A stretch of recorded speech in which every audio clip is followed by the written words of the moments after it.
Il conto della Brexit per l'export in provincia di Padova e più in generale in tutta la regione potrebbe essere salatissimo. In ballo ci sono centinaia di milioni di euro.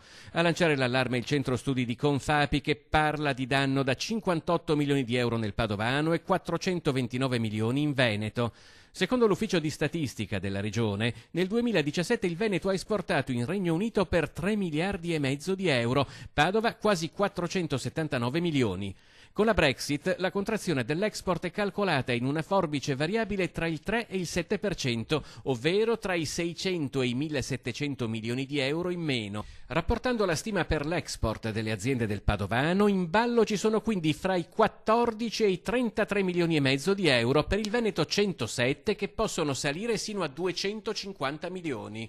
A ciò si deve aggiungere anche il rischio della possibile reintroduzione dei dazi. Fabbrica Padova ha stimato che la tassazione sulle merci italiane potrebbe essere superiore al 5% del valore esportato, e se il costo si ribaltasse sui margini delle aziende, l'incidenza a livello nazionale sarebbe superiore al miliardo di euro.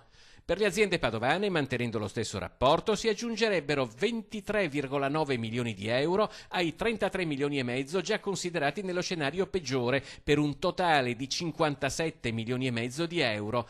Per il Veneto 178 milioni di euro, oltre ai 250 calcolati in precedenza, per un totale di 428 milioni di euro. Che il Regno Unito non abbia ancora stretto accordi commerciali alternativi alle regole attuali con i singoli partner la dice lunga sul caos di una nazione spesso indicata come modello di efficienza, ha commentato il presidente di Confapi Padova, Carlo Valerio, ed è la dimostrazione di come le scelte compiute sul piano emotivo possano avere conseguenze nefaste per tutti.